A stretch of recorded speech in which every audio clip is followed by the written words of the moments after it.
ये गोली तो हमारी त्वचा को जला रहे हैं।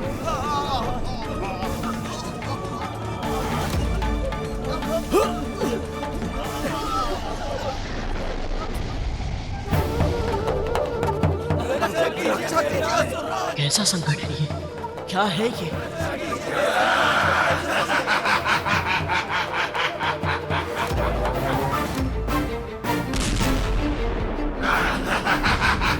कौन हो सकता है इस विनाश का जनक? प्रभु सहायता कीजिए प्रभु।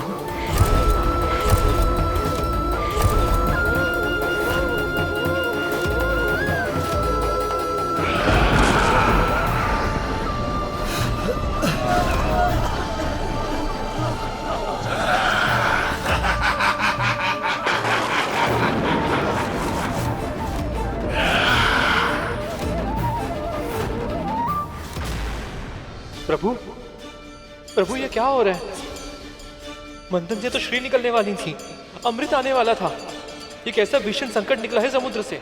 इसकी कल्पना तो मैंने भी नहीं की थी शेष। क्या कारण हो सकता है इसका?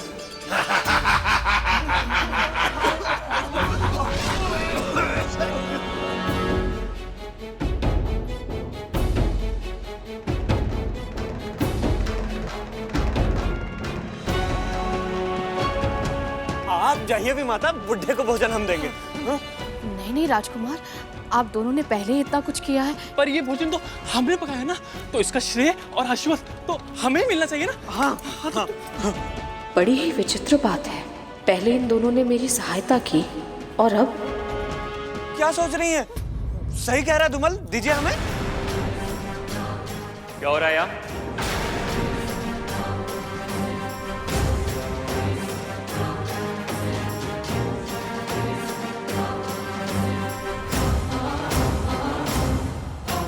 क्या हो रहा है यहाँ? कुछ भी तो नहीं, कुछ निकाले हुए।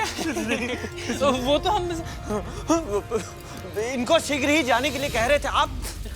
ये दोनों तो सदैव सत्य बोलते हैं, तो फिर आज झूठ क्यों? आप पूरा दिन यहाँ खड़े खड़े बिता देंगी। चली जाइए यहाँ से।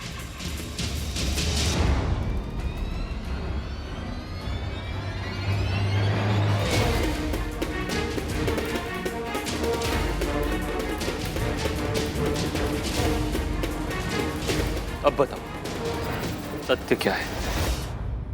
मैंने बहुत बार तुम दोनों को उस बुड्ढे की कुटिया के आसपास मंडराते देखा है। बोलो।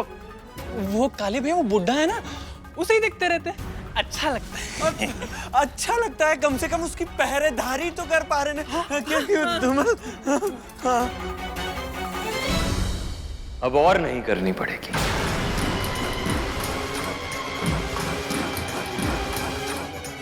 मैंने उस बुढ़े की अंतिम यात्रा का प्रबंध कर दिया है।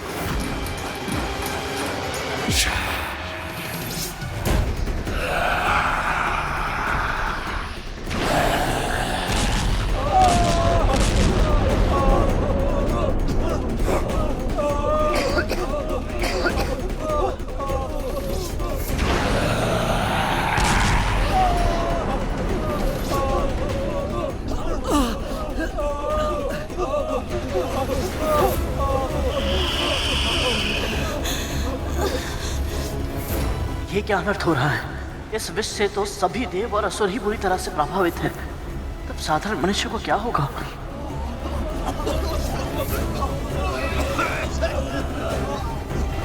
हे प्रभु, क्या है ये?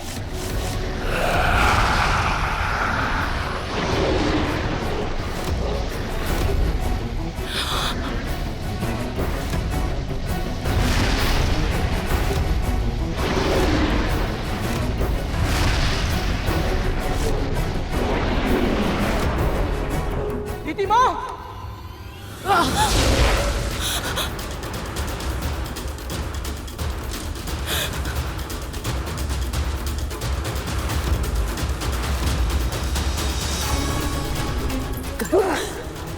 गरुड़, तूने मेरे लिए अपने प्राण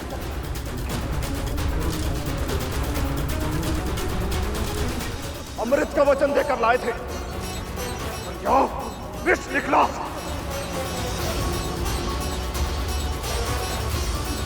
तुम देवता सदैव से पाखंडी थे और पाखंडी ही रहोगे। हमने कोई पाखंड नहीं किया है असुरराज। हम सब भी तो यहाँ आपकी तरह फंसे हुए हैं। भागो, भागो, जितना भाग सकते हो उतना भागो, परंतु मुझसे बचकर नहीं भाग पाओगे।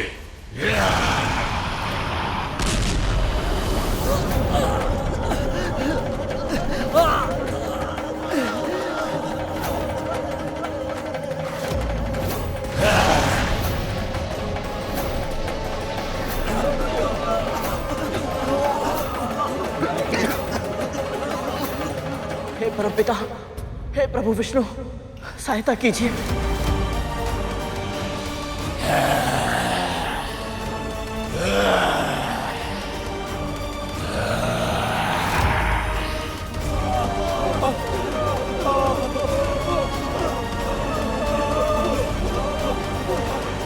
प्रभु, आप तो माँ लक्ष्मी के आगमन की आशा में थे ना, तो फिर ये कालकूट कैसे निकल आया? यदि इसके प्रभाव से देवता और दानव दोनों भी जीवित नहीं बचे, तो मंथन कैसे हो पाएगा? मैंने पहले ही कहा था शेष, समुद्र मंथन विचारों के मंथन की तरह। जब हम ध्यान की अवस्था में बैठते तो अच्छे सद्विचार आने से पहले हमारे नकारात्मक तामसिक विचार, हमारे विकार, हमारे मस्तिष्क को चारों ओर से घेर लेते हैं। इस समय भी कुछ ऐसा ही हो रहा है। क्षीर सागर के गर्भ में बहुत कुछ छुपा है। अब आगे क्या सामने आएगा, ये ना तो मैं पहले से बता सकता हूं और ना ही रोक सकता हूं।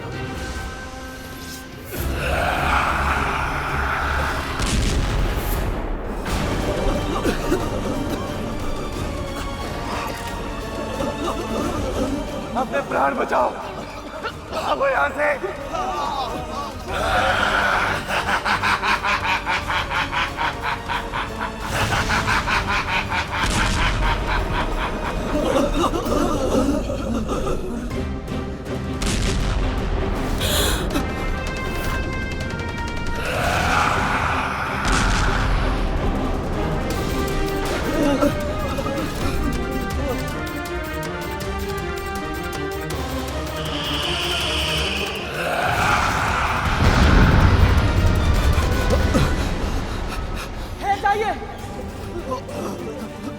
आप सब यहाँ से जाने के बारे में सोच भी कैसे सकते हैं?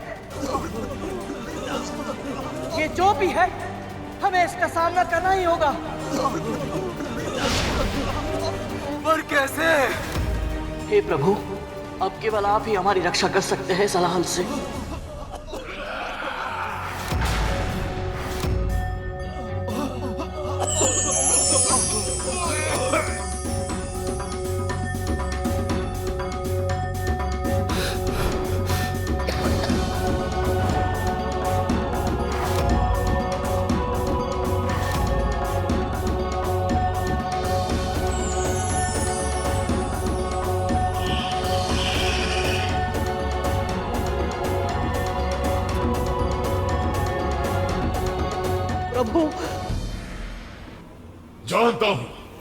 जानता हूं आप क्या कहने आए हैं।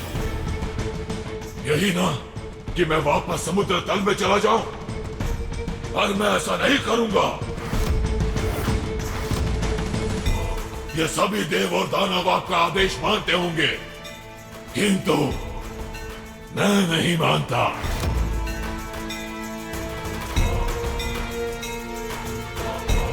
इस सृष्टि के आरंभ से हूं और अंत तक रहूंगा। मैं अजर हूं, अमर हूं।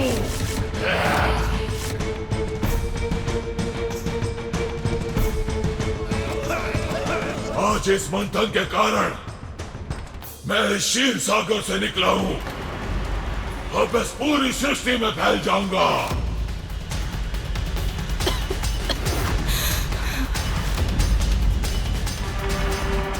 और जो भी मेरे मार्ग में आएगा उसका मैं नाश कर दूंगा।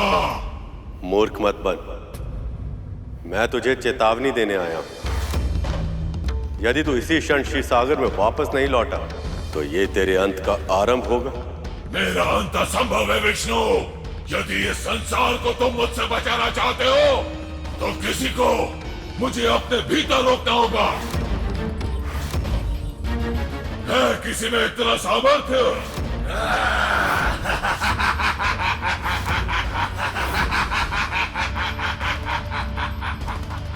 देखा, तुम्हारा प्रभु तुम्हें मरने के लिए छोड़कर चला गया, क्योंकि उसे भी पता है मुझे कोई भी नहीं रोक सकता। ये भगवान विष्णु भी मुसीबत के समय हमको छोड़कर चले गए। नहीं, मेरे प्रभु कभी ऐसा नहीं कर सकते। वो अपने भक्तों को पीड़ा में छोड़कर नहीं जा सकते।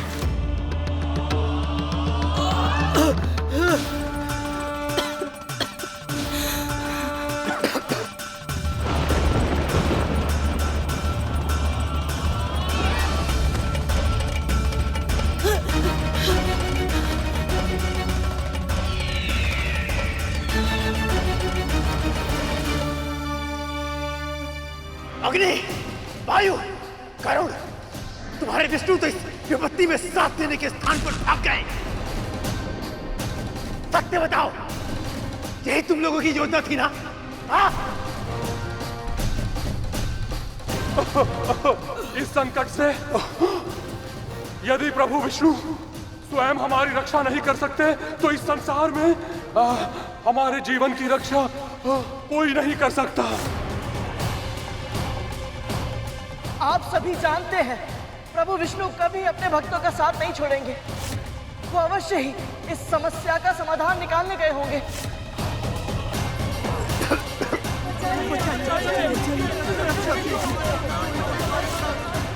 प्रभु ने कहा था कि जब संकट बढ़ता है तो कछुआ साधना करने के लिए खोल में चला जाता है।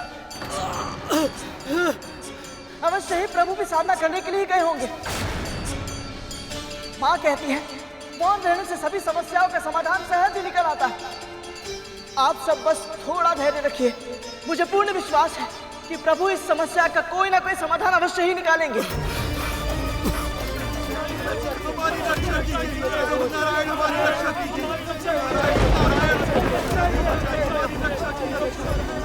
हे प्रभु, ये हलहल तो धरती तक पहुंच गया है। इससे मेरी माँ की रक्षा कैसे होगी? कौन बचाएगा मेरी माँ को?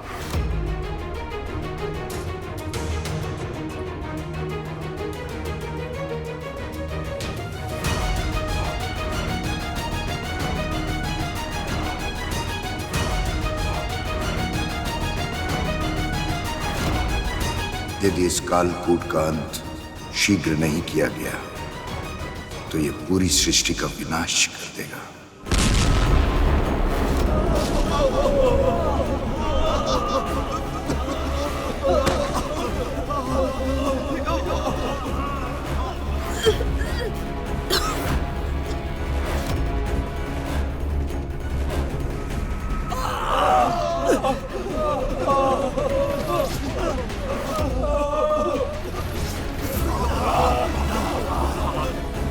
माँ वहां अकेली होंगी। मुझे जाना होगा, उनकी सहायता के लिए जाना होगा मुझे।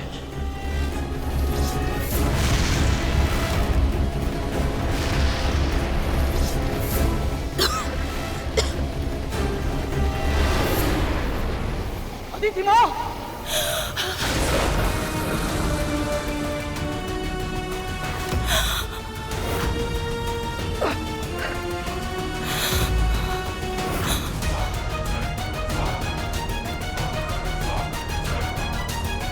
पुत्र, तुम ठीक तो हो ना?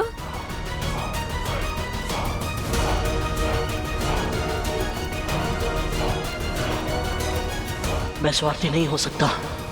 यहाँ इतने बड़े संकट के बीच अपनी दोनों विमाता और भाइयों को छोड़कर नहीं जा सकता मैं। हे प्रभु, परमपिता विष्णु, अपनी माँ के जीवन की रक्षा का भार मैं आपको सौंपता हूँ प्रभु। उनकी रक्षा कीजिएगा।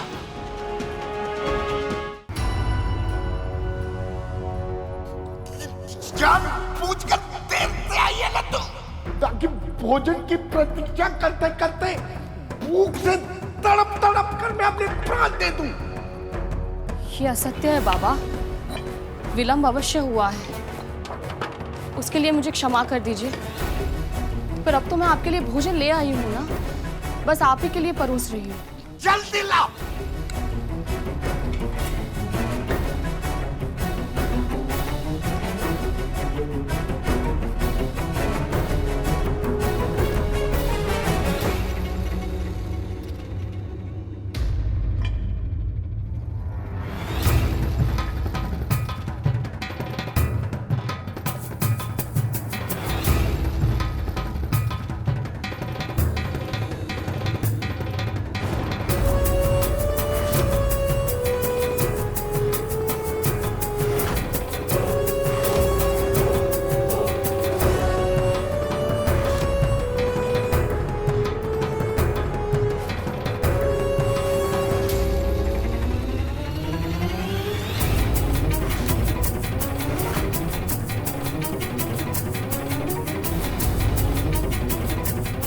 क्या हुआ बाबा, इसमें कोई कमी रह गई है क्या? भोजन में विष मिला है।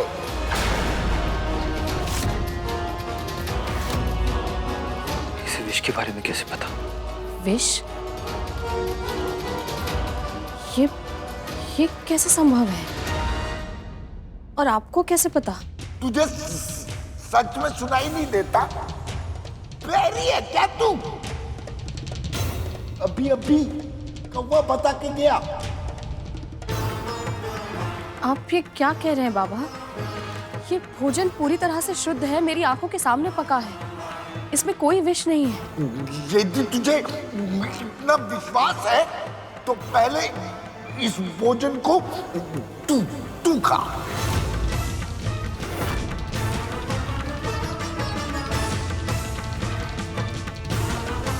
मैं?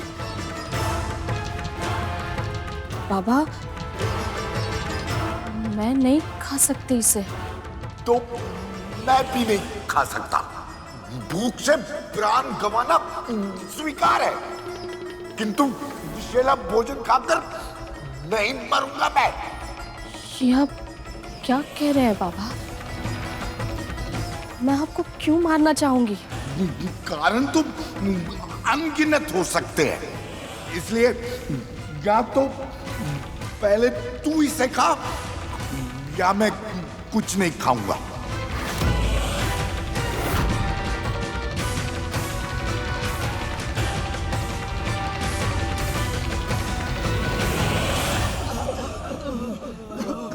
साहस मत हारिए, आप सब देवता हैं, कोई ना कोई उपाय अवश्य होगा ही। यदि होता तो अभी तक कर चुके होते गरुड़। यदि मैं वर्षा करूंगा तो ये हलाहल और भी अधिक गति से फैलेगा। यदि मैं वायु तत्वों को स्थिर रखता हूं तो इस संसार के समस्त प्राणी दम घुटने के कारण प्राण त्याग देंगे, और यदि मैं तीव्र गति से चलूंगा तो ये हलाहल भी उतने ही अधिक वेग से आगे बढ़ता जाएगा। मेरी शक्ति भी इस हलाहल को नहीं रोक सकती, अपितु और बढ़ा देगी। क्या इस संसार में ऐसा कोई नहीं है जो इस अनंत हलाहल को नियंत्रण में कर सके? क्या सृष्टि को बचाने का कोई उपाय नहीं है?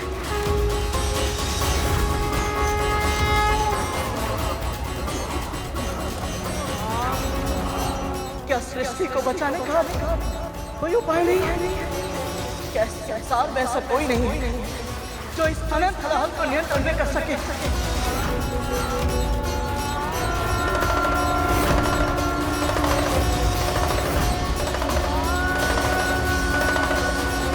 महादेव।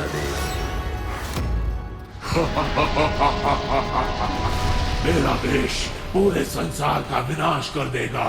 और जीवित और निर्जीव का मैं अंत कर दूंगा और विष्णु भी मुझे रोक नहीं पाएगा।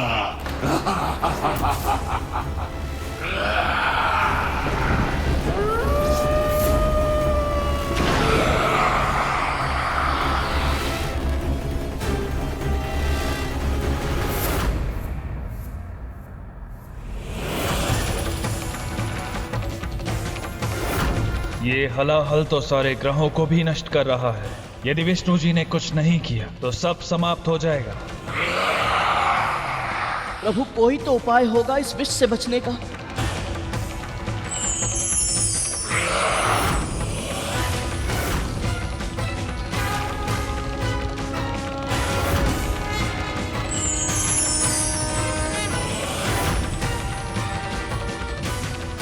एक उपाय है जिनमें सब लय होते हैं। यदि इस विष को भी वह स्वयं में लय कर ले तो इसे नियंत्रित किया जा सकता है। महादेव,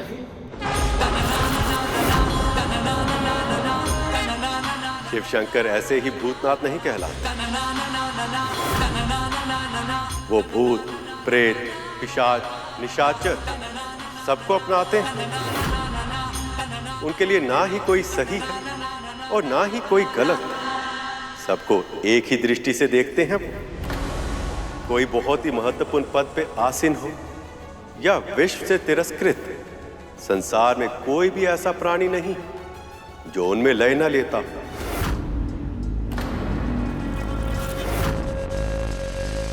जब कोई उनसे वरदान मांगता है तो एक बार उसके परिणाम के बारे में सचेत अवश्य करते हैं, किंतु तब तक लौटने नहीं देते जब तक उसकी इच्छा पूरी ना हो।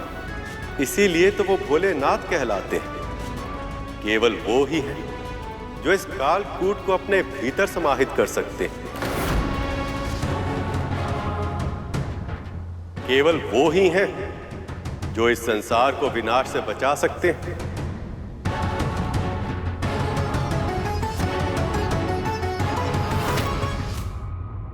बाबा, ये पौष्टिक आहार मैं आपके लिए लेकर आई हूँ। इसका सेवन नहीं कर सकती मैं। यदि मेरा पुत्र यहाँ होता तो वो इसे अवश्य चखता और ये सिद्ध कर देता कि इसमें कोई विष नहीं है। किंतु तेरा पुत्र तो यहाँ है नहीं। यहाँ तो केवल हम दोनों ही है ना। तो या तो तू वो कर जो मैं कह रहा हूं, या फिर मुझे मेरी अवस्था पर छोड़ दे। वैसे तो तू अति देवो बाबा के मंत्र का जाप करते नहीं थकती, और अब तुझे इस अतिथि देवता के लूटने का तनिक भी भय नहीं है।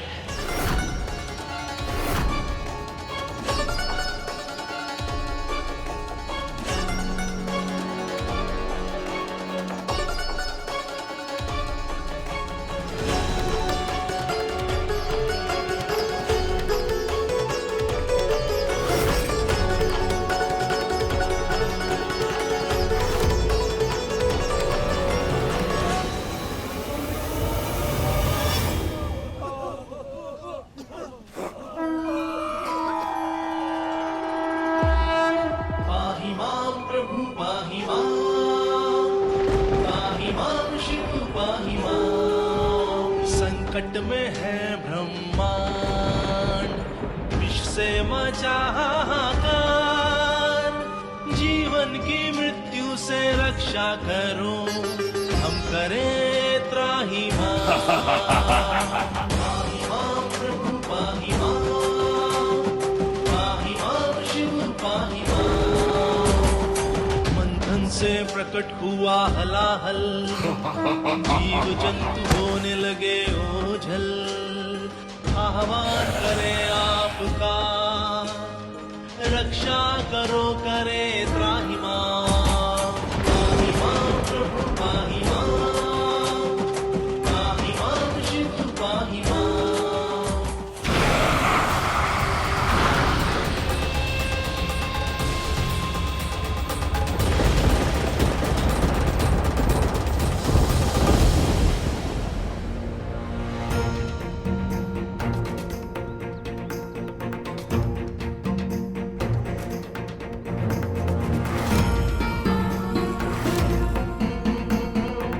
अगर विंता माँ ने ये जहरीला खाना खाया तो उनकी मृत्यु निश्चित है।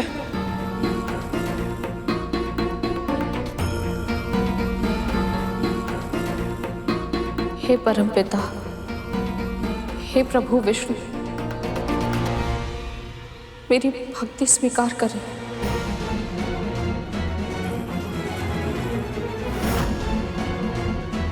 यज्ञ शिष्टाशना संतो मुच्यन्ते सर्व किल विषय भुंजते ते त्वगम पापाये पचन्त्यात्म कारणम।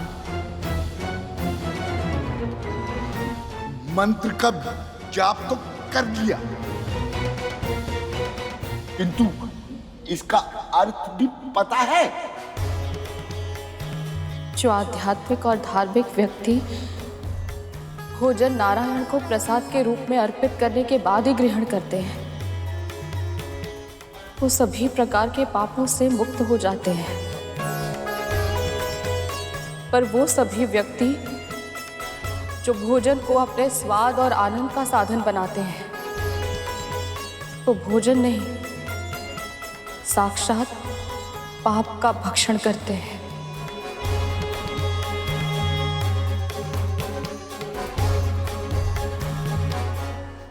बस बस, ज्ञान की बातें करने में समय नष्ट मत कर, शीघ्र खा।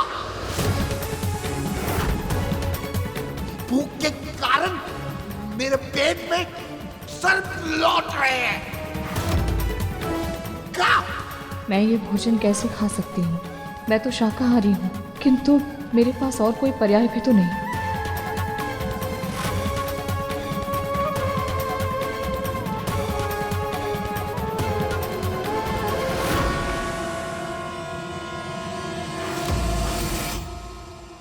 चलो अच्छा है, आज इस दासी से भी छुटकारा मिल जाएगा। फिर इस बुढ़े को इस कुटिया के साथ महल के बाहर फेंक दूंगा।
महादेव,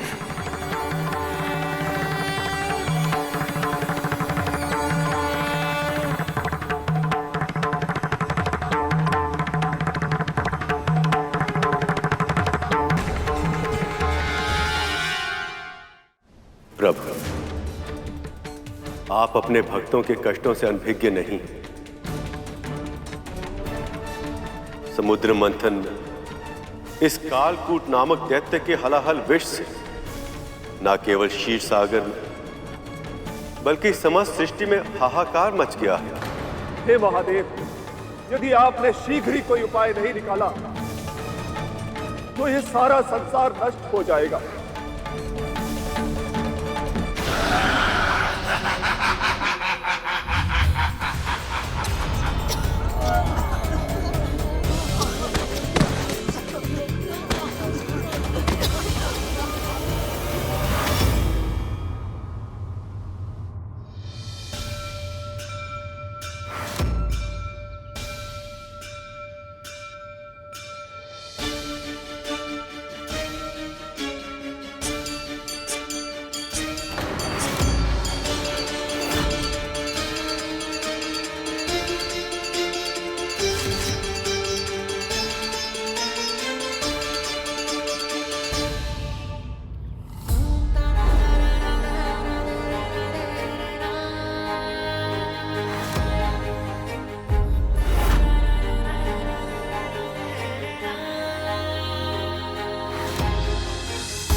कैसे हुआ? ये खीर कैसे बन गई?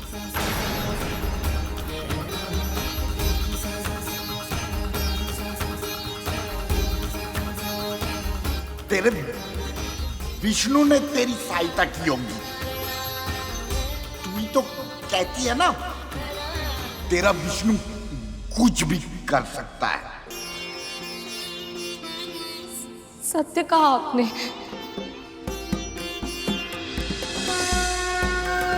अवश्य ही मेरे प्रभु ने मुझ पर दया की है। आपका बहुत बहुत धन्यवाद नारायण, बहुत बहुत धन्यवाद। ये दोनों क्या कह रहे हैं? लगता है तुझे मेरे प्राणों की कोई चिंता नहीं है।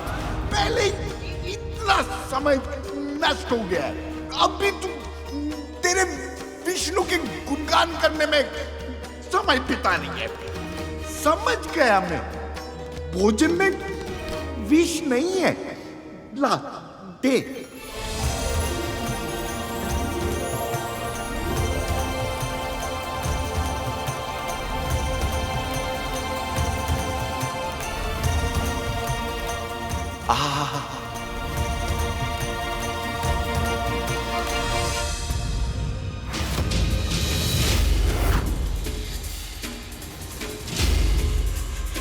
ये कैसे संभव है? मेरे विष का इन दोनों पे कोई असर क्यों नहीं हो रहा? किसी को भी इसके बारे में कोई भनक नहीं लगनी चाहिए।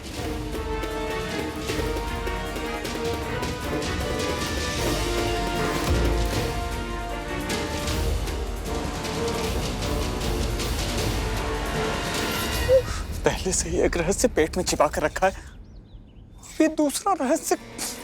मैं भी वही सोच रहा था, तक तू हमसे एक नहीं संभलता, अभी दूसरा रहस्य कैसे संभाल लेंगे? चल।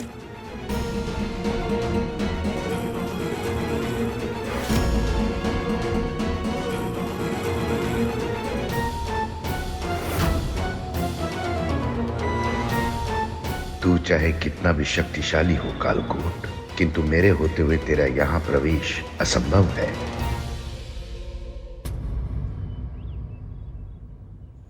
आज तपन बहुत है हवा में।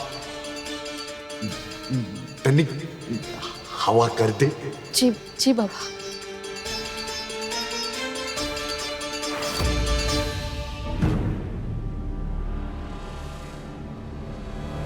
कालकूट की हलाहल से संसार की रक्षा का केवल एक ही उपाय है।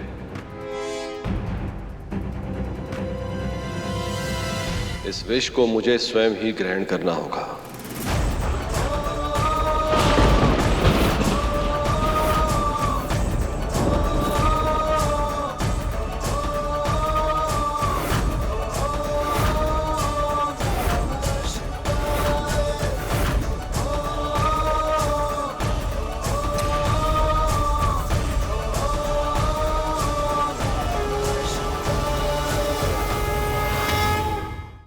आप ऐसा नहीं कर सकते स्वामी।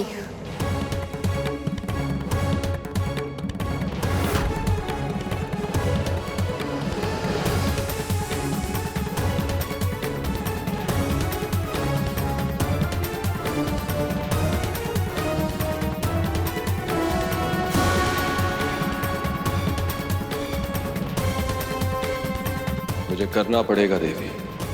आप बाध्य नहीं हैं। मुझे ऐसे मत देखिए स्वामी।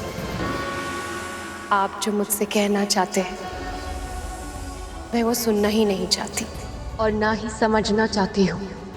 आप जिसे ग्रहण करने की बात कर रहे हैं वो हलाहल है, कालकूट का विष। उससे अधिक विषैला इस पूरे संसार में और कुछ भी नहीं है प्रभु।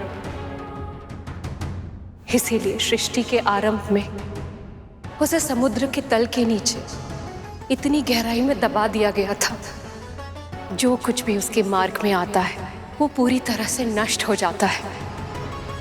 बचती है तो केवल उसकी स्मृति। मैं मानती हूं प्रभु कि संकट विकट है, परंतु नारायण को इस मंथन से पहले सोचना चाहिए था। सृष्टि के पालन करता है नारायण। आप ये जानती हैं देवी, उन्होंने वही किया जो उनका धर्म था। मुझे वही करना है जो मेरा धर्म है। यदि मैं कालकूट को स्वयं में लय नहीं करूंगा, फिर कौन करेगा? सबके प्रति धर्म स्मरण है आपको, परंतु अपनी पत्नी के प्रति उसके पति का क्या धर्म होता है स्वामी? सारी संसार की रक्षा के लिए आप स्वयं की बलि देना चाहते हैं। आपने एक बार भी नहीं सोचा कि यदि आपको कुछ हो गया तो मेरा क्या होगा? यदि सृष्टि ही नहीं बची तो हम दोनों होकर भी क्या करेंगे प्रिय?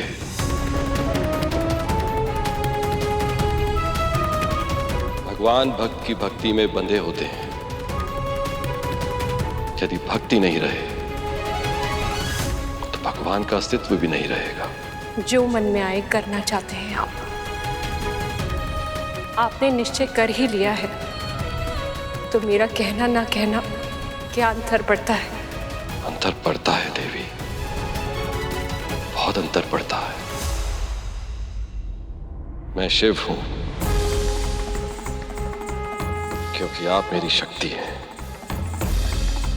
और आपके साथ के बिना मेरा विष को ग्रहण करना असंभव होगा।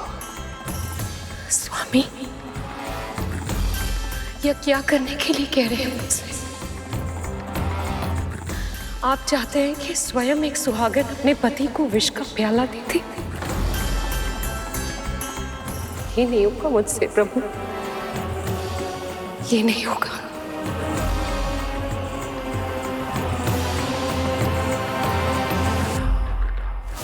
अब तक महादेव ने कुछ किया क्यों नहीं? अग्निदेव, ये इतना सरल नहीं है। वो महादेव हैं, स्वयं भगवान हैं। उनके लिए क्या कठिन और क्या सरल। हाँ, वो भगवान है, परंतु इसका अर्थ ये नहीं कि उनमें भावनाएं नहीं है। भगवान वो सब कुछ करने में सक्षम है जो इस संसार में और कोई नहीं कर सकता। परंतु इसका अर्थ ये नहीं कि ऐसा करने के लिए शारीरिक, मानसिक और भावनात्मक शक्ति नहीं लगती। जिस हलाहल को हम पल भर के लिए सहन तक नहीं कर पा रहे थे, उसे पूरा का पूरा धारण करने वाले हैं महादेव। जब भक्त संकट में हो तो उसकी रक्षा करने के लिए भगवान दौड़े चले आते हैं, परंतु जब भगवान किसी दुविधा में हो तो उनका साथ कौन देगा?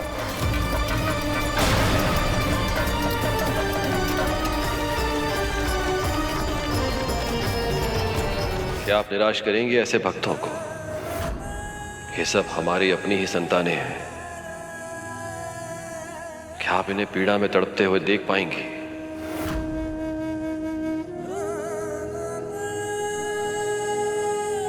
भयानक वेदना में इन्हें प्राण देते हुए देख पाएंगी आप?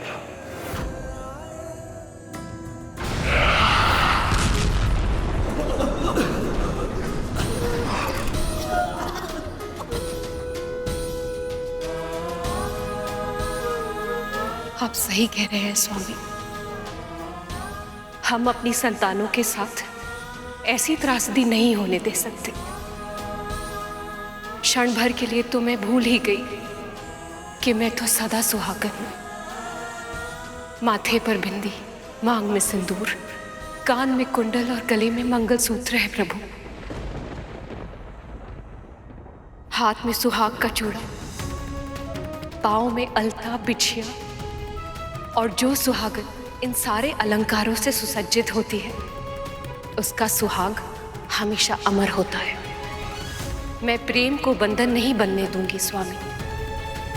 मैं शक्ति हूं, आपकी शक्ति, और शक्ति ही रहूंगी। जाइए, सृष्टि की रक्षा कीजिए स्वामी। हमारी संतानों का कल्याण कीजिए स्वामी।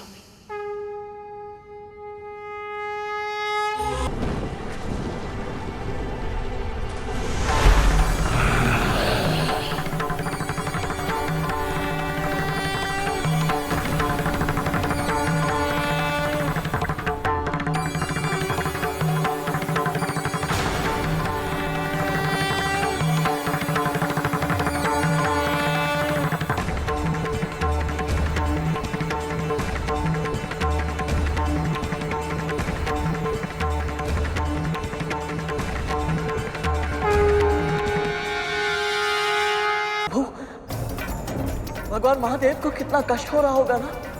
ये हलाहल बुरे विचारों का प्रतीक है गर्ग, जो जितने एक साथ इकट्ठे होते हैं उतने ही विषैले होते जाते हैं। इसलिए हमें ये प्रयास करना चाहिए कि हमारे मन में कभी भी बुरे और अशुद्ध विचार निवास ना कर। हमारा मन सदैव शुद्ध और अच्छा रहे।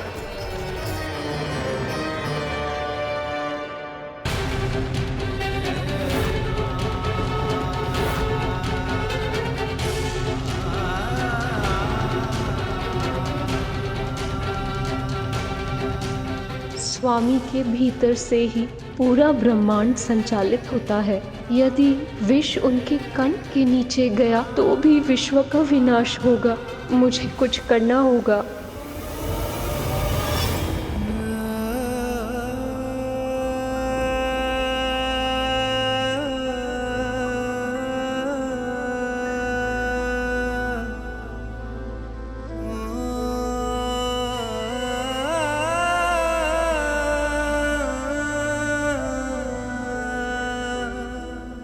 प्रभु, आपके उदर में समस्त सृष्टि का वास है। यदि ये हलाहल का विष आपके कंठ से उतरकर उधर तक चला गया तो आपके इस महाप्रयास के बाद भी इस सृष्टि का विनाश निश्चित है। इसीलिए आपको ये हलाहल का विष अपने कंठ में ही रोक कर रखना होगा।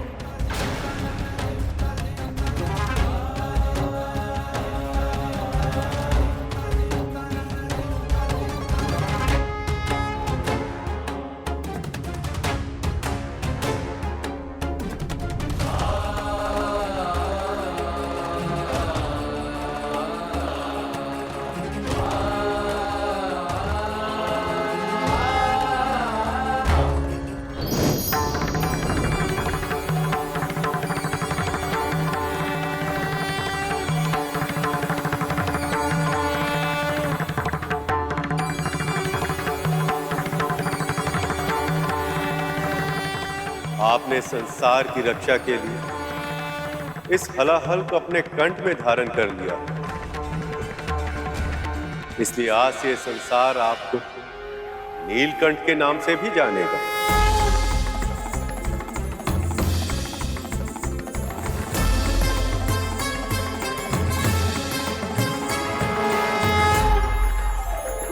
नीलकंठ महादेव भगवान शिव शंकर की जय। नीलकंठ महादेव भगवान शिव शंकर की जय। नीलकंठ महादेव भगवान शिव शंकर की जय। नीलकंठ महादेव भगवान शिव शंकर की जय।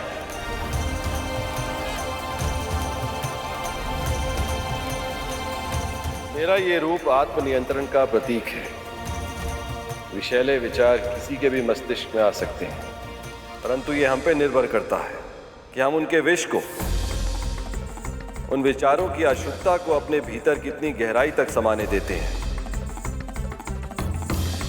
उसे अपने हृदय में, अपनी आत्मा में प्रवेश करने देते हैं या नहीं।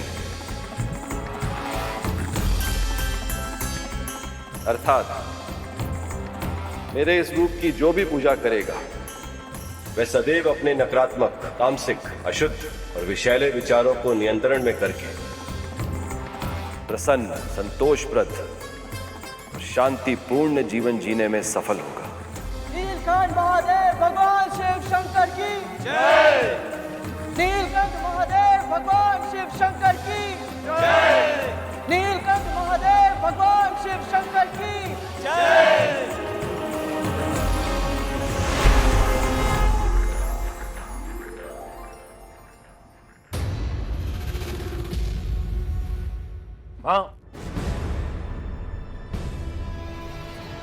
तक्षक,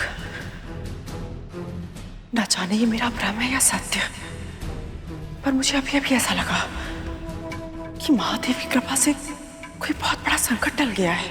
माँ, आपने अभी अभी वासुकी भैया के साथ महादेव के दर्शन किए। आपका ऐसा अनुभव करना स्वाभाविक है। हो सकता है, किंतु मैं ये भी जानती हूँ तक्षक कि इस मंथन में हर समय प्रभु विष्णु सभी के साथ है, किंतु फिर भी मेरा मन न जाने क्यों वासुकी को लेकर चिंतित है। बस वो सुरक्षित हो। प्रभु, कालकूट ने सभी के मन में भय उत्पन्न कर दिया है। अब मंथन का उत्साह इस आशंका में बदल गया है कि इस समुद्र के तल से न जाने अब क्या निकलेगा। कभी कभी आशंका की स्थिति भी अच्छी होती है गरुड़।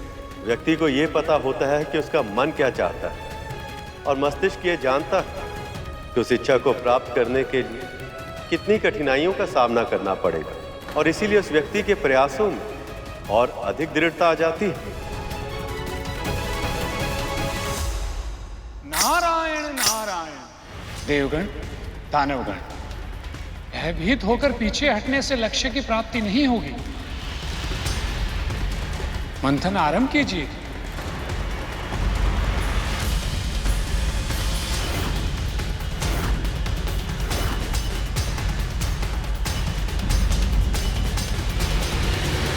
नारायण नारायण। प्रभु, आपने जो कहा वो कितनी शीघ्र सत्य सिद्ध हो गया। वो देखिए।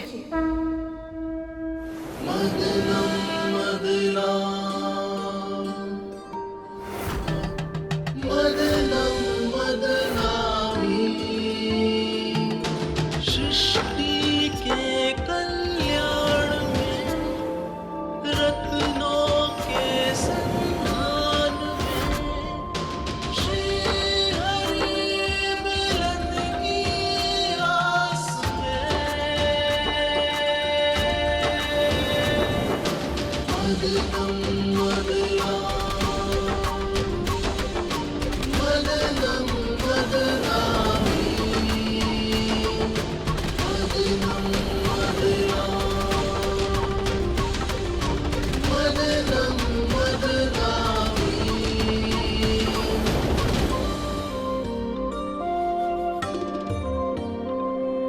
पहली बार देवों और दानवों का ध्यान कहीं और नहीं, मंथन पर केंद्रित है। हाँ प्रभु, अब ना तो देवता वासुकी के मुंह की ओर का सिरा थामने के कारण असुरों का उपहास कर रहे हैं, और ना ही असुर अपनी इस विवशता से क्रोपित हैं। दोनों ही पक्ष सब कुछ भुलाकर अपनी पूरी इच्छा शक्ति से क्षीर सागर को मथ रहे हैं। प्रभु, अब तो माता लक्ष्मी प्रकट होंगी ना? आशा तो मुझे भी यही है गरुड़, पर निश्चित रूप से मैं भी नहीं जानता। ये मंथन देव और दानव कर रहे हैं, इसलिए समुद्र के तल से क्या बाहर आएगा और कौन उसे ग्रहण करेगा, ये सब उन्हीं के प्रयत्नों पर निर्भर करेगा। और इसलिए कुछ भी पहले से बता पाना असंभव है।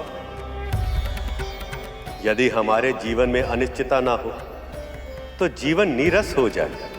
स्वयं विचार कर, यदि हमारे जीवन में सब कुछ हमारी आशा के अनुरूप हो या सब कुछ आशा के विरुद्ध हो, तो दोनों ही परिस्थितियों में जीवन कैसा होगा? एकर सता से परिपूर्ण,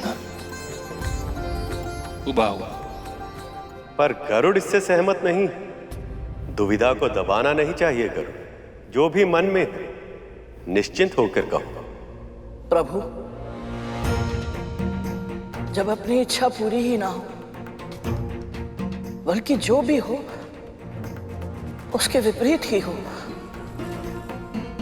तो हतोत्साहित अनुभव करना स्वाभाविक है ना? तुम्हारे कहने का अर्थ क्या है गरुड़? मेरी माँ को देख लीजिए भैया। इतनी लंबी प्रतीक्षा करने के बाद उनके पहले पुत्र का जन्म हुआ भी तो अर्धविकसित अवस्था में। ये क्या किया आपने? ईर्ष्या के वश में अपने ही पुत्र को विकलांग बना दिया। उसके बाद उन्होंने मेरे पालन पोषण पर अपना सारा ध्यान केंद्रित करना चाहा, पर मेरे जन्म लेते ही मां दासी बन गई। उनके आशा के दीप की अंतिम लौ था मैं, परंतु मैं भी दास।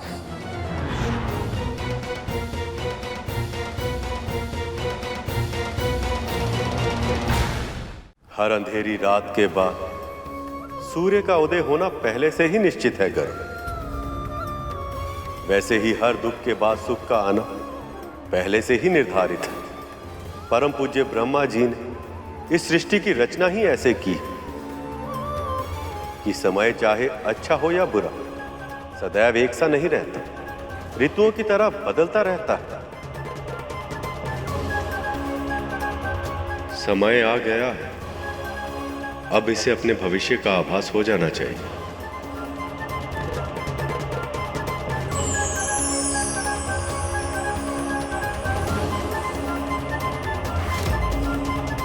यदि तू मेरा ये कार्य करने के लिए तैयार है तो मैं तुझे और तेरी मां को दासत्व से मुक्त कर दूंगी।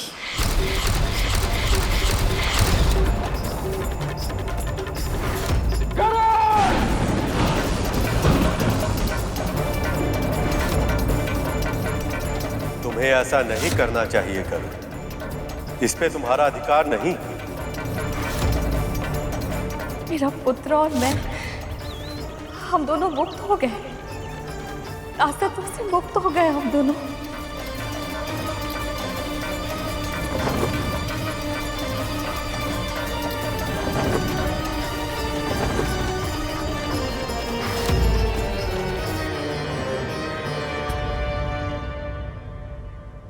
भविष्य के गर्भ में क्या छिपा है कि जाने बिना अपने कर्म करते रहने से चिंतन बढ़ता है और जान लेने से चिंता।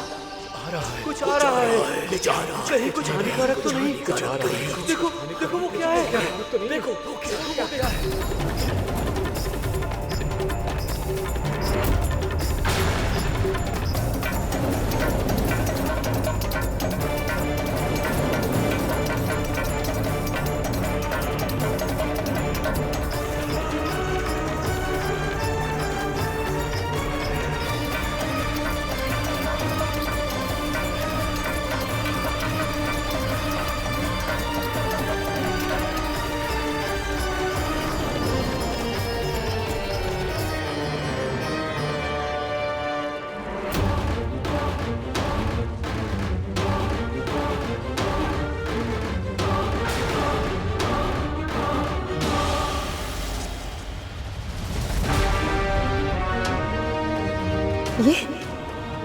ये क्या हो रहा है?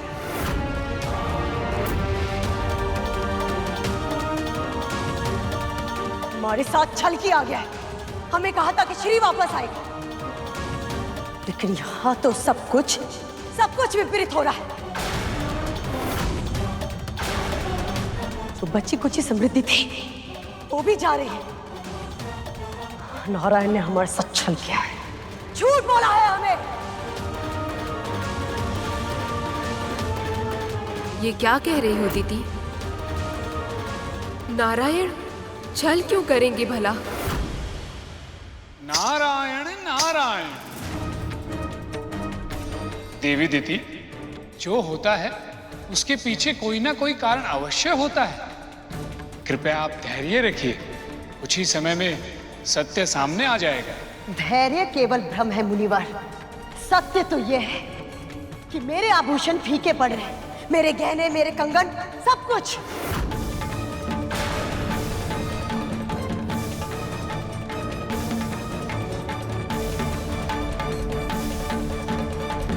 ये संकेत माता लक्ष्मी के आने के तो नहीं हो सकते प्रभु। तो फिर ये कौन आ रहा है प्रभु?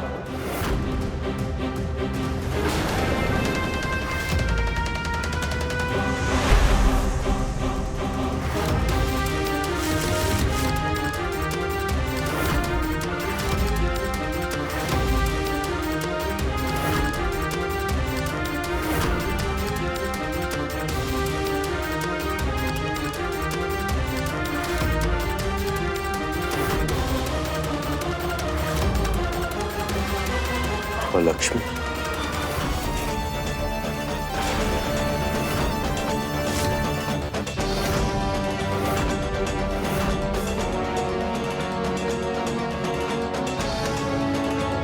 अलक्ष्मी, अलक्ष्मी माँ लक्ष्मी की बड़ी बहन है, किंतु गुण और स्वभाव से दोनों ही बिल्कुल विपरीत हैं। यदि माँ लक्ष्मी सुख और समृद्धि की जननी है, तो माँ लक्ष्मी दुख और दरिद्रता का प्रतीक है।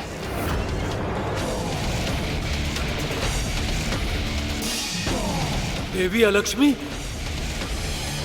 हे महादेव, ये तो अनर्थ हो गया। कहीं इनकी दृष्टि मुझ पर न पड़ जाए।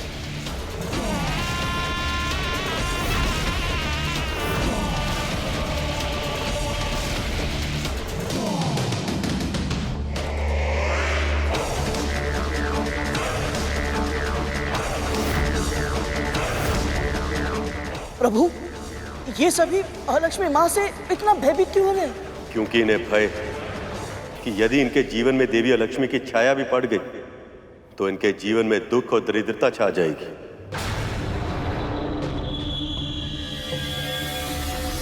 परंतु प्रभु, आपने अभी अभी समझाया कि सुख और दुख तो जीवन के भाग है। जब हम भगवान के दिए सुख को अपनाते हैं तो उनके दिए दुख को क्यों नहीं? माता अलक्ष्मी जैसी भी है, परंतु है तो मां स्वरूप ही। यदि अलक्ष्मी की दृष्टि हम पर पड़ी तो हम पर विघ्न पहाड़ टूट पड़ेंगे।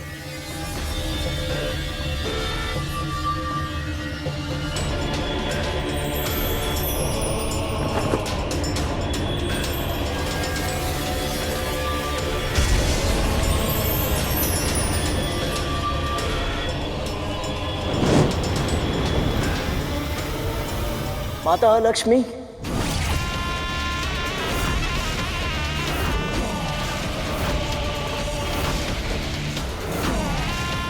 मेरा प्रणाम स्वीकार करें।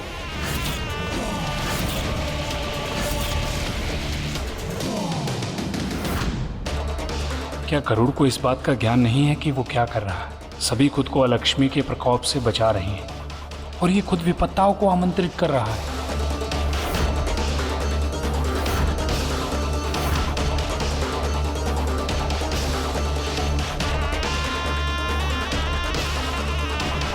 मूर्ख, बुद्धू, तुमने अपने पुत्र को केवल संस्कार दिए, बुद्धि नहीं दी है। पर हुआ क्या है बाबा? आप ऐसा क्यों कह रहे हैं? अभी अभी वो कौवा बता के गया कि समंदर मंथन से अलक्ष्मी प्रकट हुई है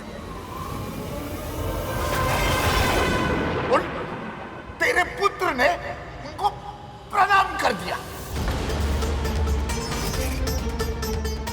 यदि उसके प्रणाम से वो प्रसन्न हो गई तो तेरे घर में आके निवास करेगी। तू और तेरा परिवार तो कष्टाएगा ही, साथ में मुझे भी न जाने संसार के कितने कष्ट सहने पड़ेंगे। इससे अच्छा तो मैं वन में सुखी था।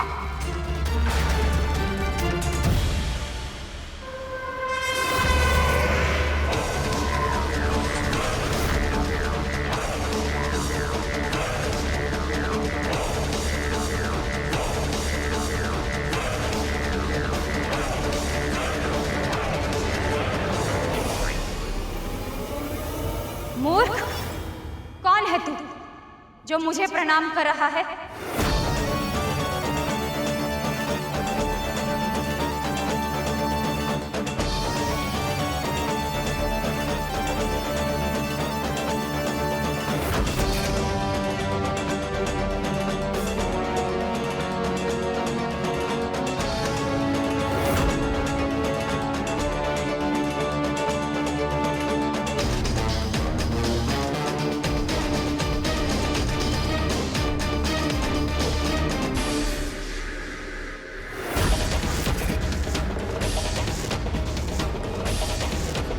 महर्षि कश्यप और मां विंता का छोटा पुत्र गरुड़ हूं मैं मां। मेरा प्रणाम स्वीकार करें। गरुड़,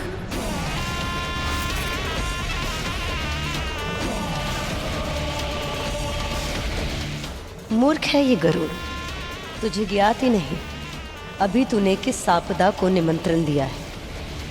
केवल ज्ञान होना पर्याप्त नहीं होता, विवेक भी होना चाहिए। किंतु तेरा पुत्र जब तक किसी संकट में न फंसे उसे शांति नहीं मिलती। व्यर्थी अलक्ष्मी को आमंत्रित कर दिया। तुझे भय नहीं लगता? यदि मैंने तेरा प्रणाम स्वीकार कर लिया तो तेरे जीवन में दुख और दरिद्रता छा जाएगी।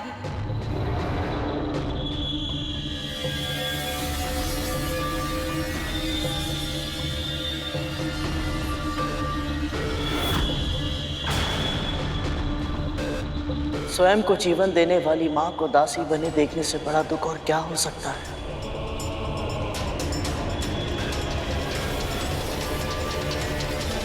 सब कुछ जानते हुए भी उन्हें मुक्त ना कराने से बड़ी दरिद्रता क्या कुछ और हो सकती है। बाबा, उसके मन में कोई कालिमा नहीं है। अपने पराये का भेद तो उसने सीखा ही नहीं है, इसलिए तो वो माओ के बीच में अंतर नहीं कर पाता। लेकिन तुझे तो अंतर करना पड़ेगा ना।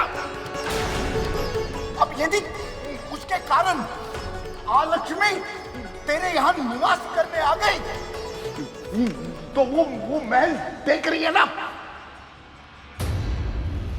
उस महल की दुर्दशा तेरी इस कुटिया से भी अधिक हो जाएगी। जितने दुख तू अभी भुगत रही है ना, उससे कहीं अधिक दुख तेरी बहन और उसके पुत्रों को भोगना पड़ेगा। और ये दुख वहीं नहीं रुकेगा, तेरा पता पूछते हुए यहां तक आ जाएगा। तुम सब तो कष्ट भोगोगे ही। तुम सबके साथ आत्मिक में गुण की तरफ मैं भी जाऊंगा।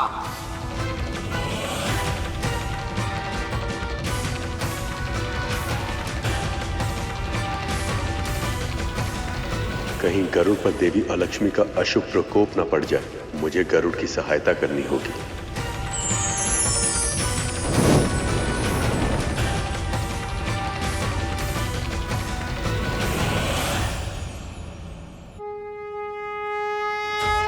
अलक्ष्मी का प्रणाम स्वीकार हो नारायण। आपके मंथन के कारण मैं समुद्र से बाहर तो आ गई, पर देवों और दानवों में से कोई भी मेरे निकट तक नहीं आना चाहता। मैं कहाँ जाऊं नारायण?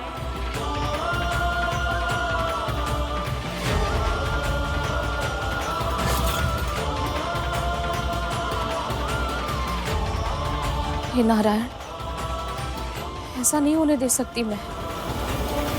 बाबा, आप ही बताइए, देवी अलक्ष्मी को महल में प्रवेश करने से कैसे रोकूं मैं? असंभव नहीं है, किंतु बहुत कठिन है। बहुत कुछ करना पड़ेगा। कर पाएगी तू? बोल, कर पाएगी तू?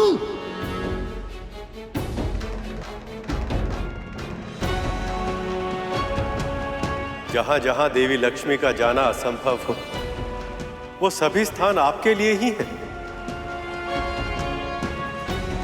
जहां अशुद्धता हो, अशोच हो, अन्न का अनादर हो, जूठन हो, वहां आप सहर्ष निवास कर सकती हैं।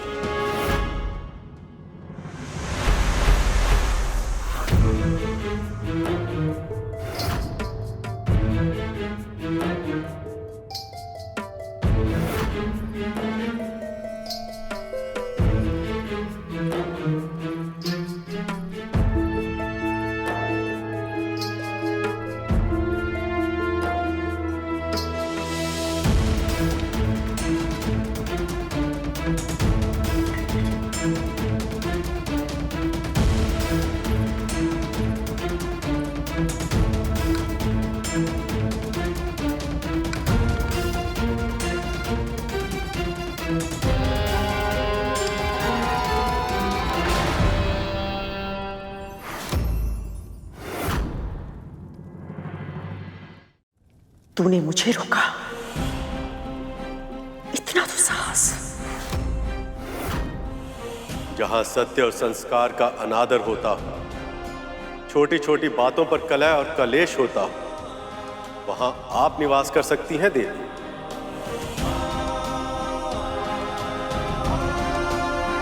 इसे झूठा मत कीजिए महारानी, इससे घर में अलक्ष्मी आ जाएंगी। बुद्धि भ्रष्ट हो गई तेरी, क्या बोले जा रही है? समुद्र मंथन से देवी अलक्ष्मी प्रकट हुई है और अब वो अपने रहने के लिए स्थान खोज रही हैं।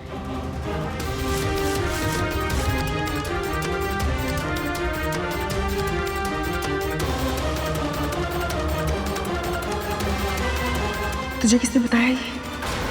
वो बाबा है ना, उन्हें कौवे ने बताया। क्या कह रही है तू? कौन सा कौवा और क्या बताया उसने?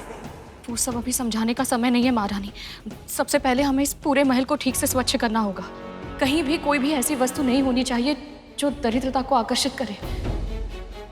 कितनी अंधविश्वासी हो गई है तू।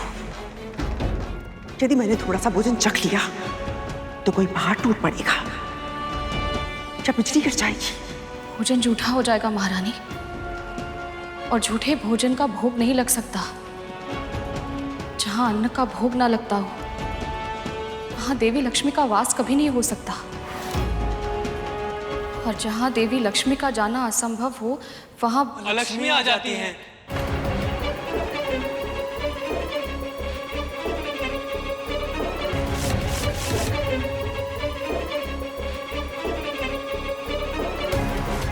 जहां अस्वच्छता इतनी हो कि घर में मकड़ी के जाले लग गए, जहां धूल होती हो, वहां आप निवास कर सकती हैं देवी।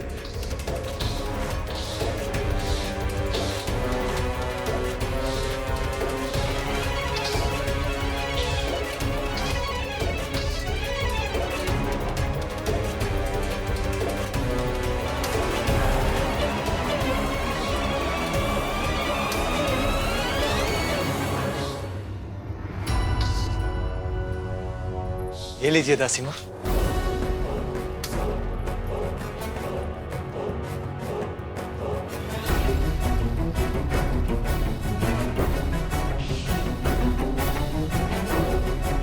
तुम दोनों इसकी सहायता क्यों कर रहे हो? सहायता? हाँ वो माँ, वो एक बार पहले भी हमारे कारण आपको बहुत अधिक कष्ट पहुंचा चुके हैं ना। हमारे ही कारण आपको जीवित पुत्रिका का व्रत रखना पड़ा था, और हम भूल कर भी ऐसी भूल नहीं करेंगे जिससे आपको कष्ट हो माँ। और ये हम इनके लिए थोड़ी कर रहे हैं, आपके लिए कर रहे हैं ना माँ।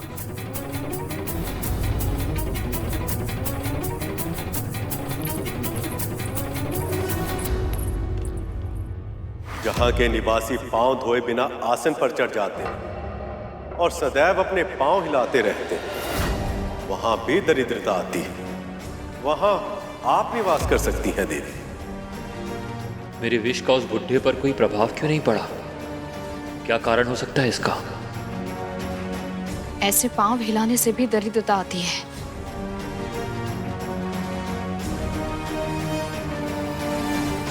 वो कैसे वे माता? पांव हमारी स्थिरता के प्रतीक होते हैं। यदि हम ऐसे लेटकर पांव हिलाते हैं तो इससे हमारी स्थिरता समाप्त होती है और हम अस्थिर होते जाते हैं, और ये हमारे अस्तित्व के लिए संकट बन जाता है। इसी तरह यदि गंदे पांवों के साथ विश्राम किया जाए तो बुरे स्वप्न आते हैं।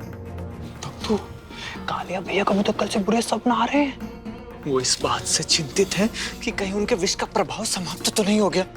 तब तो फिर हमें शीघ्र ही उन्हें रोकना चाहिए। चलो, पर कैसे?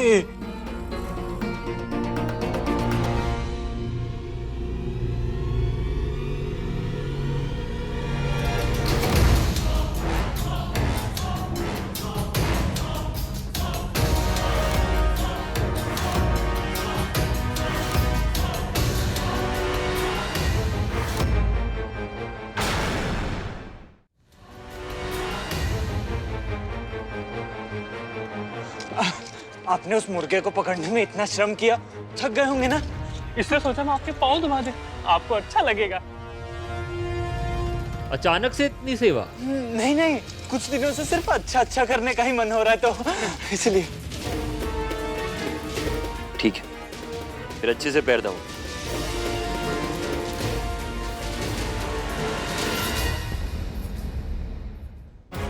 सभी अपने घर को तो स्वच्छ रखते हैं, पर अपनी गंदगी, अपने कूड़े को निकालकर बाहर रख देते हैं।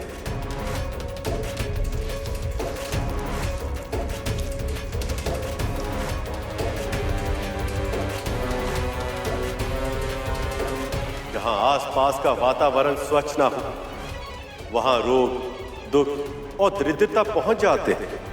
वहां भी आप निवास कर सकती हैं।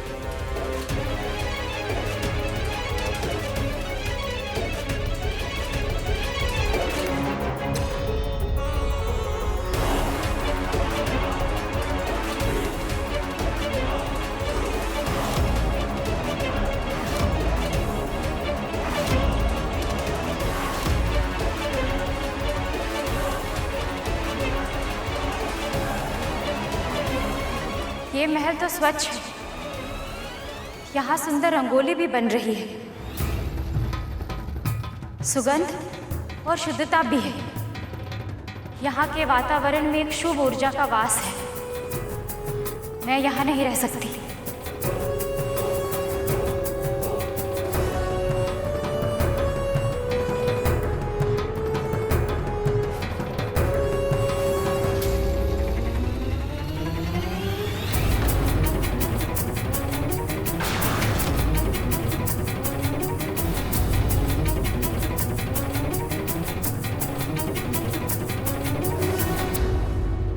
प्रभु, आपका कोटि कोटि धन्यवाद माता लक्ष्मी की छाया इस घर पर ना पड़ने देने के लिए। पुत्री, आज तुमने देवी लक्ष्मी के प्रकोप से अपने आप और अपने परिवार को बचा लिया।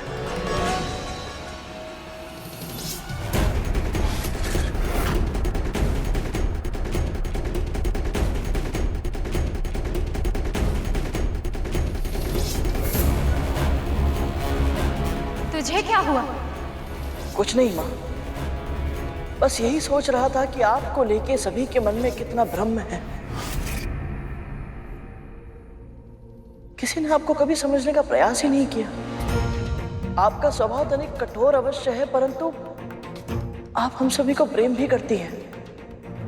आप अपनी संतानों को और अधिक उत्तम बनने के लिए, अच्छा बनने के लिए प्रेरित करती हैं, और इस तरह आप उनके जीवन में सुख और प्रसन्नता भर देती है। बहुत प्रशंसा कर रहा है, परंतु मैं अच्छी तरह से जानती हूँ कि उनकी दृष्टि में मैं क्या हूँ। ये सब क्या सोचते हैं मेरे बारे में? ऐसा नहीं है माँ। अच्छा, तू समुद्र के भीतर आया था ना, लक्ष्मी से भी मिला था। तो अब तू ही बता, वो अधिक सुंदर है या मैं?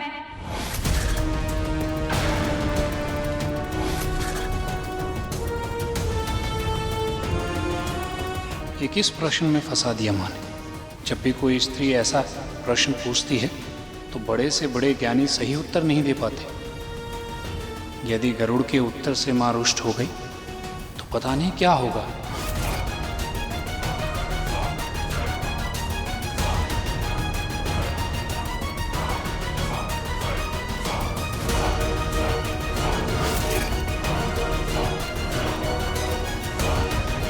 माँ, माता लक्ष्मी आते हुए अच्छी लगती है और आप जाते हुए।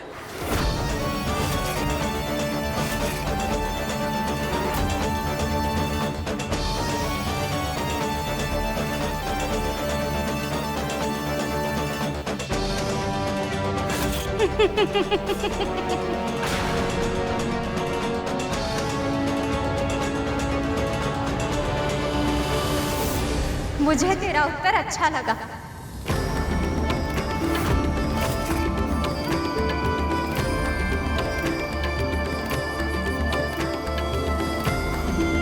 तेरा दुख और दरिद्रता शीघ्र ही दूर हो।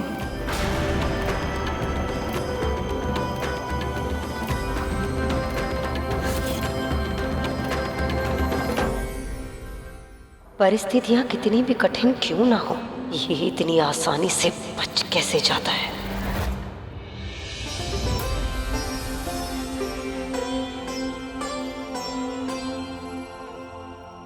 आपका बहुत बहुत धन्यवाद बाबा। आज आपने मेरी और मेरे परिवार की रक्षा कर ली।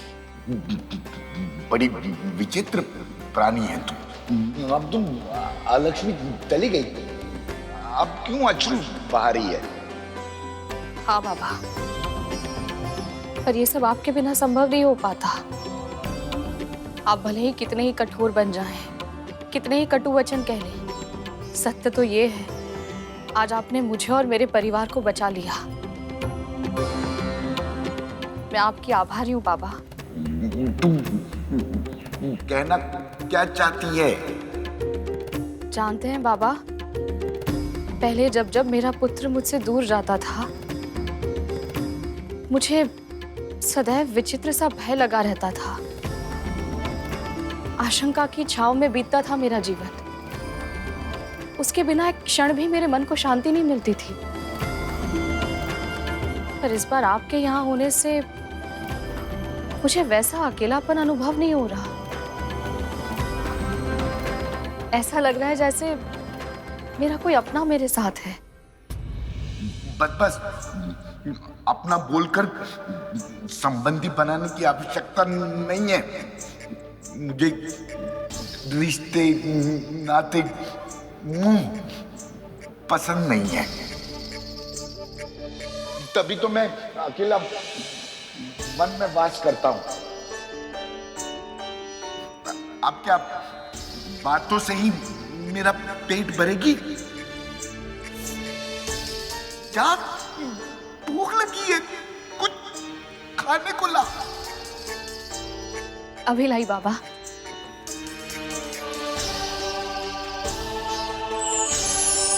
यदि तू इस परीक्षा को परिपूर्ण कर ली तो तुझे ऐसा आशीर्वाद दूंगा कि तेरे सारे कष्ट दूर हो जाएंगे। प्रभु, निवास के लिए स्थान मुझे कहीं ना कहीं मिल ही जाएगा, पर हर स्त्री की तरह मेरा भी एक स्वप्न है कि मुझे भी कोई जीवन साथी मिले, कोई हो जिसे मैं अपना सकूं और जो मुझे अपना ले पूरे मन के साथ।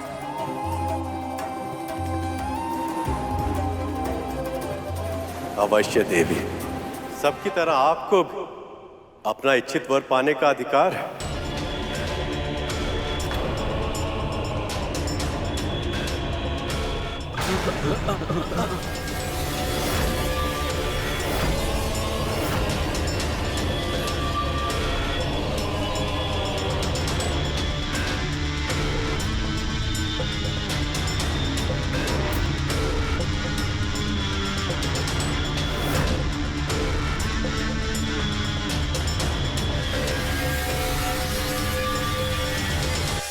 इनमें से कोई भी मेरे गुण दोषों के साथ मुझे स्वीकार करने के लिए तैयार नहीं है नारायण।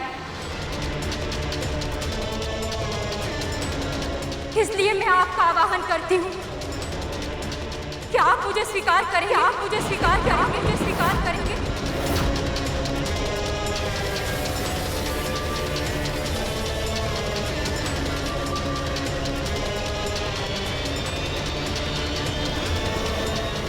यहाँ आप भी इन सबकी तरह मुझे। मेरे कथन को अन्यथा मत लीजिएगा देवी, पर विवाह तभी करना चाहिए जब वर और वधू तन, मन और आत्मा से एक हो।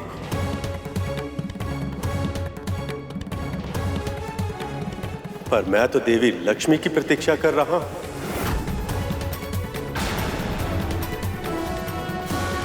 छोटी बहन का सौभाग्य बड़ी बहन का दुर्भाग्य नहीं बन सकता नारायण। मुझे भी ऐसा ही वर चाहिए जिसमें आपका अंश हो। मैं आपकी ये इच्छा पूर्ण करने में असमर्थ हूं देवी, पर मैं आपको दिव्य दृष्टि का वरदान अवश्य दूंगा, जिसकी सहायता से आप अपने लिए योग्य और उपयुक्त वर ढूंढ पाएं।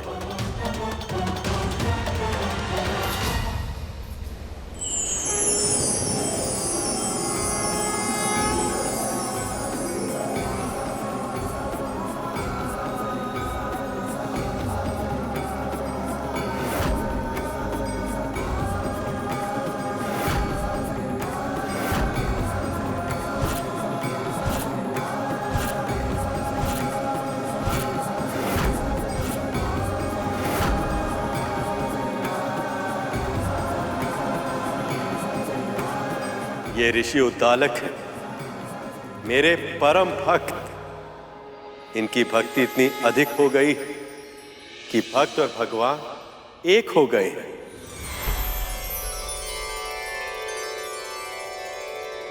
ये मुझे स्वीकार है नारायण।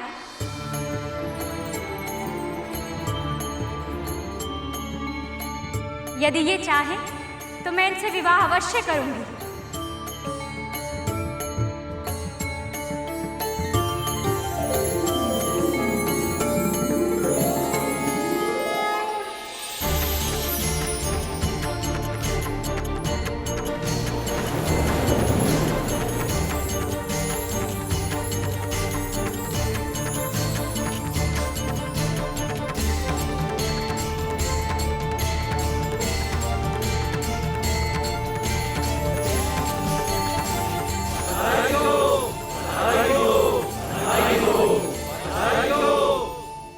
आपका जीवन शुभमय हो लक्ष्मी।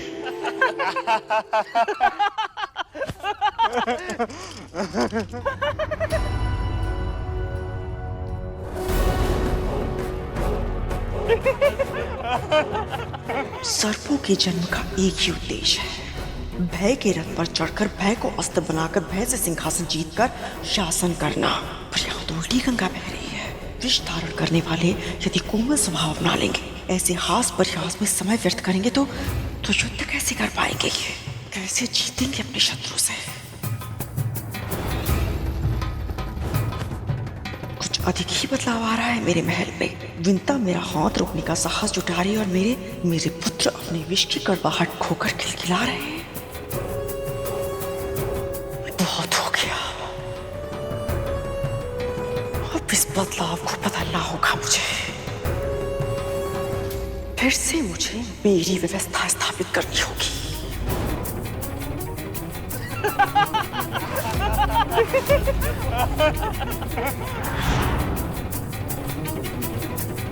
प्रभु आपकी कृपा से मंथन फिर से आरंभ हो गया।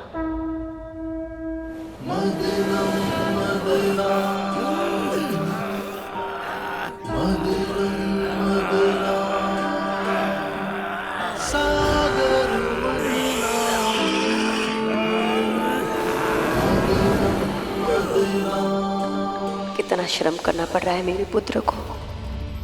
वासुकी का भयानक विष तक सहन करना पड़ रहा है। पर यदि इस मंथन से उन्हें कोई लाभ नहीं हुआ तो?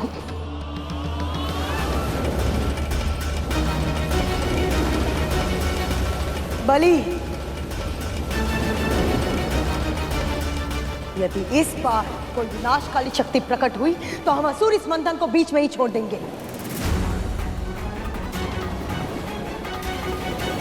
हलाहल और लक्ष्मी से तो बच गए, लेकिन इसका अर्थ ये नहीं कि मैं और मेरे पुत्र अपने प्राण बार बार संकट में डालें। संकटों से जूझे बिना समस्याओं के समाधान नहीं मिलते दीदी। जोखिम उठाए बिना किसी भी प्रकार के पुरस्कार का मिलना असंभव है। ये तो तुम समझती हो ना दीदी। धैर्य रखिए देवी। संसार में दुखों का अंधेरा कितना भी गहरा क्यों ना हो, सुख का सवेरा अवश्य ही होता है। मेरा पूरा विश्वास है इस बार कुछ कल्याणकारी ही निकलेगा।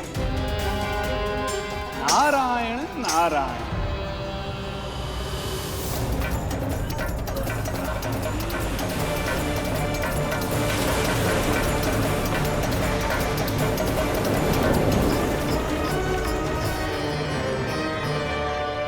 प्रभु,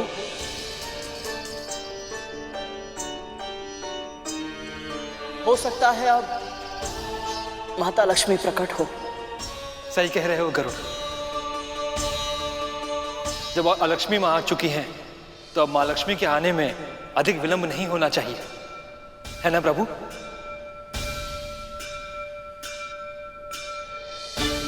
आपकी आंखें आपके मन का दर्पण है प्रभु। ये बता रही है कि अपनों के आने की प्रतीक्षा करना कितना कठिन होता है। मेरी माँ भी ऐसे ही मेरी प्रतीक्षा कर रही होंगी। एक बार माता लक्ष्मी आ जाए तो कुछ देर के लिए मैं अपनी माँ के दर्शन कराऊंगा। मेरे बिना वो न जाने कैसी होंगी। बस बड़ी माँ और उनके नाग पुत्र माँ को अधिक सता ना रहे हो। जब विंता का महाबलशाली पुत्र उसके साथ था तब भी उसने कभी इस तरह मेरा अनादर करने का, मेरी आज्ञा की अवहेलना करने का साहस नहीं किया, बल्कि अपने पुत्र को सदैव एक ही शिक्षा दी, मेरे हर अच्छे बुरे, हर आदेश का सम्मान करने की शिक्षा। तो फिर अब अचानक ऐसा क्या बदल गया कि वो मेरे सामने दृष्टि उठाकर बात करने लगी? आप बिल्कुल सही सोच रही हैं माँ। कुछ तो निश्चित रूप से बदला है। तुम्हें मेरे मन की बात कैसे पता चली? माँ, यदि माँ अपने पुत्रों के मन की बात पढ़ सकती है तो पुत्र भी तो अपनी माँ का मन पढ़ सकते हैं। आप तो बस ये सोचिए कि हमारे आसपास का वातावरण कब से बदलने लगा। हाँ माँ, यदि ये पता चल जाए तो हो सकता है कि आपको ये स्वयं पता चल जाए कि हमारे इस महल में जो भी कुछ घट रहा है उसका सही कारण क्या है। सही कह रहे हो तुम दोनों। आपको जो दंड देना है मुझे दे दीजिए, पर उन बाबा को जाने के लिए नहीं कह सकती मैं। अब बताएगी भी? बात क्या है? बाबा को पौष्टिक आहार चाहिए महारानी। उस बुढ़े में अवश्य ही कुछ बात है। जब से वो आया है इस विंता का मनोबल भी बढ़ गया है और हम सब मिलकर भी उसे कुटिया से बाहर नहीं निकाल पा रहे हैं। क्या हुआ? फेंक दिया उस बूढ़े को बाहर? उसे महल से बाहर फेंकना तो दूर की बात है माँ, हम दोनों उस मायावी के आसपास भी नहीं पहुंच पा रहे माँ। जब से उस बुढ़े ने इस महल में प्रवेश किया है तब से ही सारी गड़बड़ चल रही है। कुछ दिन पहले मुझे भी एक तीव्र झटका लगा था। अवश्य वो बुढ़ा सारी समस्या की जड़ है। समस्या की जड़? नहीं नहीं माँ, वो तो समाधान। माँ, इसके कहने का अर्थ है समस्या की जड़ तो आपने ढूंढ ही ली है, अब समाधान भी मिल ही जाएगा। इस महल में जो भी कुछ घट रहा है उसका कोई ना कोई संबंध उन बाबा के इस महल में आने से ही है। विंता ऐसे ही किसी को मार्ग से उठाकर अपनी कुटिया में नहीं लाएगी, और जितना यत्न के साथ वो उसकी सेवा कर रही है, कोई ना कोई कारण तो अवश्य है, कोई उद्देश्य या कोई छुपा हुआ लक्ष्य। और वो क्या है मैं जान कर रहूंगी। और यदि सच में वो बाबा चमत्कारी है तो उसका आशीर्वाद मुझे मिलेगा, उस विंता को नहीं।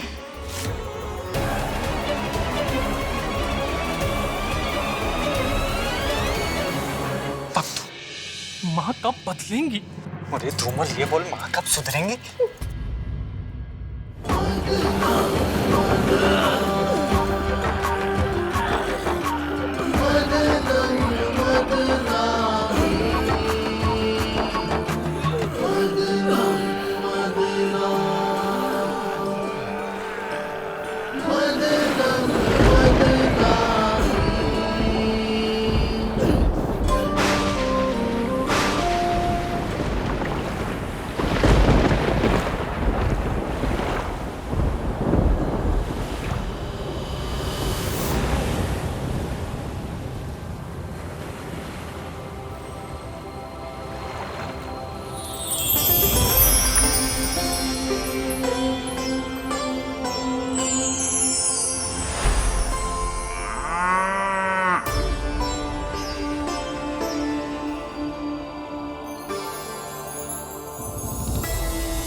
प्रणाम स्वीकार करें माँ।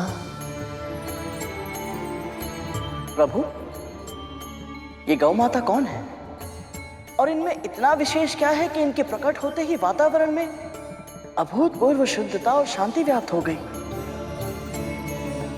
ये कामधेनु है, गायों में सर्वश्रेष्ठ, पराशक्ति, आदि शक्ति, परम चेतना। ये चिरायु है और जन्मी और सबसे महान है। उन मां ललिता ने संसार के कल्याण के लिए इस दिव्य कामधेनु गाय के रूप में अपना सर्वसुलभ चैतन्य रूप प्रकट किया है।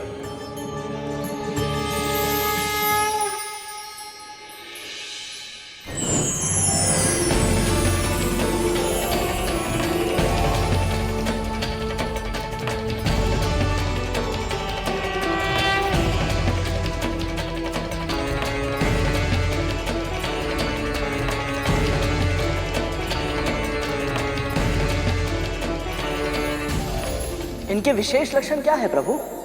कामधेनु की रीढ़ की हड्डी पर सूर्य केतु नाड़ी होती है, जो हानिकारक विकिरण को समाप्त कर वातावरण को स्वच्छ करती है।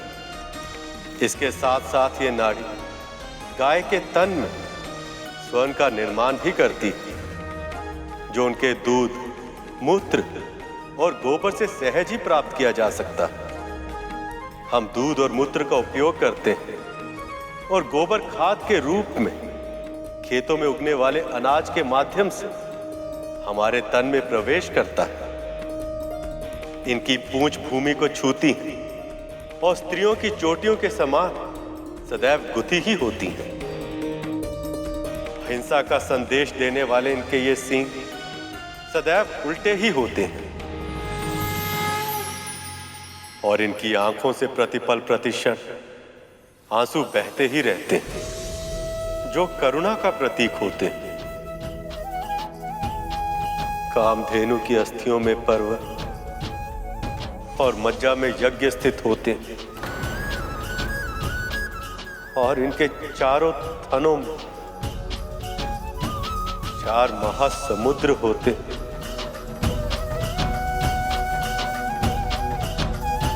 और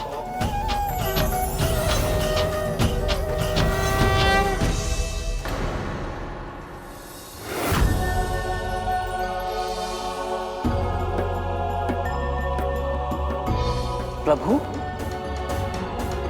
प्रभु,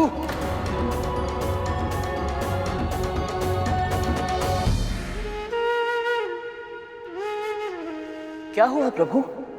आप अचानक कितने भावुक क्यों हो गए? नारायण भावुक इसीलिए हो गए क्योंकि कामधेनु के पिछले भाग में देवी लक्ष्मी का वास होता है।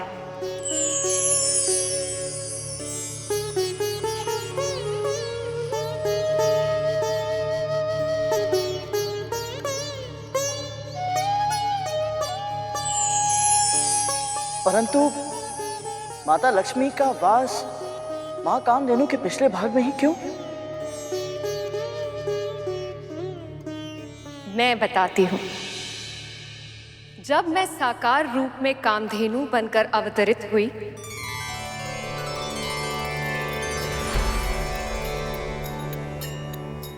तब सभी देवी देवता मुझ में स्थान ग्रहण करने आए।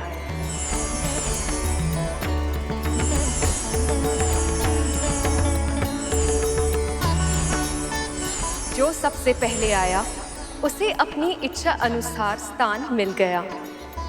मेरे इस कामधेनु अवतार के सींगों के जड़ों में सदैव प्रजापति ब्रह्मा और महाविष्णु प्रतिष्ठित होते हैं।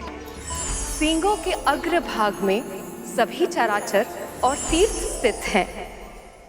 मध्य भाग में स्वयं महादेव, ललाट में गौरी, नासिका में कार्तिकेय, कानों में अश्विनी कुमार और आंखों में सूर्य और चंद्र स्थित है। खुरों में सरस्वती और इसके गंध स्थलों में यम और यक्ष का वास होता है।